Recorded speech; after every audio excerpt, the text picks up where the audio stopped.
Pay me, pay me, pay me my silver now. Pay me or go to jail. Pay me my silver now. RoadRunner.com. Hang on to your silver tinfoil hats.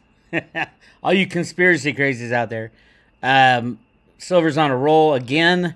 Broke through $40 now. The COMEX isn't open tomorrow because we have a holiday. Doesn't matter. Well, that's where the price is rigged, mostly. So they might come back and slam back down. I think the powers that be that want this game to end are thinking, this is a great time to destroy a couple banks that are way offsides. Just to give you a little context of how offsides they are, if you look at the Commitment of Traders report, which, by the way, I did a special urgent Commitment of Traders report analysis. Go check that out on the private road at Roto-Rita. But here's something that is fun to think about. The top 4 traders that are short, massive amounts, are short right now, as of the last report, 238 million ounces. Every dollar that silver goes up, they lose $238 million between the 4 traders. Now, one of them obviously has the biggest short position, probably HSBC. Maybe they have 100 of it or 50 of it. I don't know. 75 of it. It would have to be more than a fourth, obviously. But yeah, the 4 traders are the big banks. Probably, my guess for the 4 are number 1 will be HSBC. Number 2, I think it's Wells Fargo right now. It switches hands a lot. 3 would be Bank of America. And then 4 would be... Ooh, that's a tough one. Number 4 place, because sometimes there's a long that sneaks in there.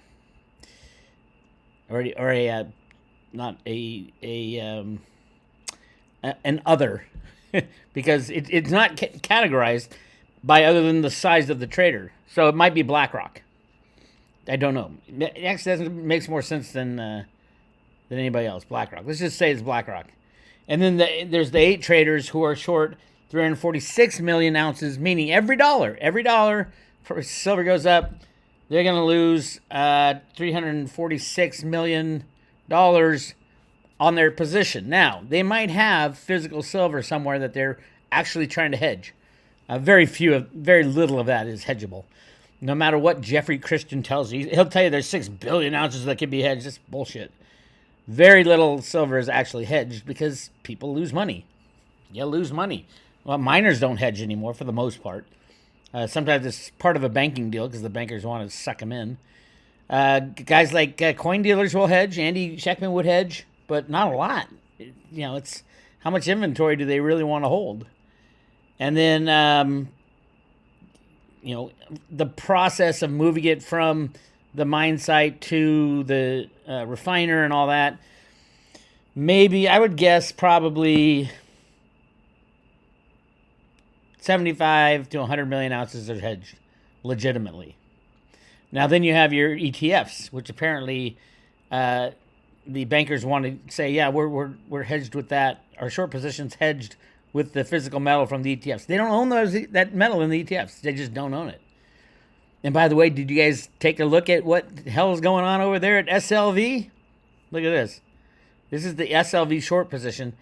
Jumped up to 54 million ounces.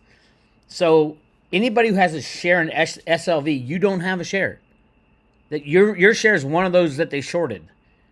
They told you in the prospectus, that when you deposit and you buy 1 share of SLV, they're going to put 1 ounce of silver in the vault for you.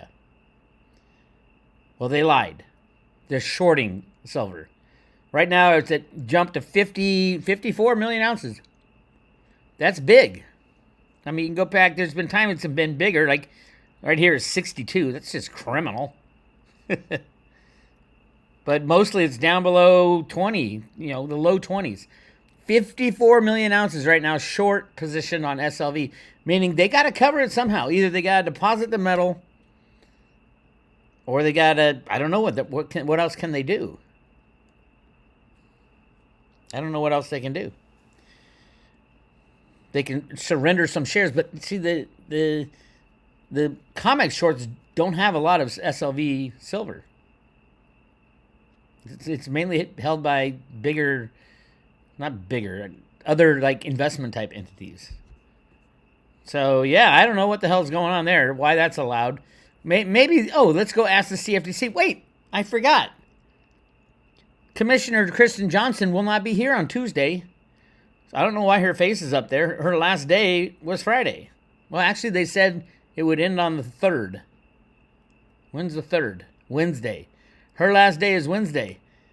And then there is no quorum, meaning you have to have a quorum to enforce any laws, and the CFTC has no quorum because there's just one person left, Caroline Pham, who comes from Citibank. One of the shorts. That's who the other big short is.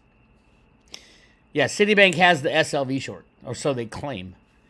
It's insane. The whole thing's a joke and ridiculous and sad, but it is beautiful to see this. The price of silver moving a little bit, which is great. Wait, where'd the thing go? Oh, it's shipping over to the next day. We'll go for 7 days. Nice, strong 7 days, down to 38.6, up over 40 now. $40.47. Gotta love that. There it is. How far above moving averages are we? Holy moly, we are skying above the moving averages. And remember, according to the Commitment of Traders report, the banks aren't shorting into the rise. They had a little bit of a short, but not much at all. This could be it. What is it? It means it goes over $50 and the banks don't short into the rise. When that happens, who is going to sell silver? Managed money doesn't seem like they want to sell any silver. You can't keep shorting it. Everybody wants to buy it. You can't keep shorting it or you get more and more in debt. I think September they're looking for a war. They're banking on a war breaking out. So watch for a war to get out of the short position. That's how much peril these banks are in. Let's just say silver goes up, let's say $100 from here to $140, which is easy. At $140, you add 2 zeros, that would be the 4 shorts would lose $23.8 billion. And the 8 shorts would lose $34.6 billion. Basically, they wouldn't be in business anymore. With a hyper-leveraged commercial bank losing that much money in a commodity speculative play, basically, a rigging play, you'd see the board of directors gone, the president gone. The whole thing would be imploding. And those are too big to fail banks. And they call them too big to fail banks because they mean exactly that. They're too big to fail. Meaning if they do fail, for some reason, somehow, which we've already seen them wobble. Basically, if Trump doesn't bail them out, you can kiss everything goodbye. It's the end of the unbacked fiat system. You won't have a checking account, savings account, or anything. Get your physical silver in your own possession. I don't know where they'll place the price of silver. The COMEX probably won't even be open, so we won't know the price of silver. Unobtainium is what Cliff called it. Anyway, very exciting to see this happen. Again, come Wednesday, there'll be no Kristen Johnson, and Caroline Pham will say, I don't know what to do. I'm just one commissioner, and you need at least 2 to have a rule, or you get sued. It's true. I ran grok on it. It must be true, right? And as far as JP Morgan Chase, who's the one shorting the silver out of SLV because they manage the inventory, shame on you, JP Morgan Chase. And BlackRock, who owns the whole kit and caboodle, shame on you, BlackRock. They're both massive shorts. See, I don't know. Truthfully, I don't think JP Morgan's a short anymore. I think they learned their wicked ways, and Blythe Masters got slapped the kingdom come. Nobody knows where she is now anymore, which is good. She was huddling around cryptos for a while, but I think she got taken out of that. Rumors she's on some boards, some of the big bank boards. I don't know. Don't care. She belongs in prison, but she'll never go unless she goes secretly. And maybe they've already done that. I don't know. I do not know. Anyway, as I told you guys, I have posted the latest analysis of the Commitment of Traders report and some more good stuff on silver there. Go check that out on the private road at roadtoruda.com. If you want to join the Road to Ruda, we're currently giving away 1 Veritasium token with every private road subscription. If you don't know anything about cryptos, you're fine. We'll mail it to your front door. These are loaded on paper wallets, and we'll mail it to your front door. Stick it in you're safe with your silver. When I told people to do that, when I was giving away 0.1 Bitcoin a while ago, I said, just stick it in your safe with your silver. And now their silver's going crazy. Their 0.1 Bitcoin is now, what, $11,000? Will Very do something like that? I'm sure I'm hoping. It's a lottery ticket, but I can see how that lottery ticket could play out, and we get closer and closer to that day.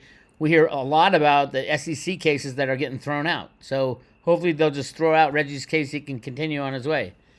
And if you own any DeFi cryptos, you better have some Veritasium tokens because he has the patent to your great crypto. If you have XRP, Reggie Middleton has the patent for that. Sorry. I hope everybody knows that and understands that and it sinks in, especially with XRP. I'm not a fan of XRP, as you know, as you guys well know. I don't like the XRP army that came after me for 10 years. And I don't like solving banker problems. Why would I want to do that? Right? I don't get the people who like XRP. I mean, it's the antithesis of what cryptos are supposed to be about. But hey, to each his own. Place your bets. Yeah, it's done well. Congratulations. Good luck. That's all I got. This is Bix. I'll talk to you guys later.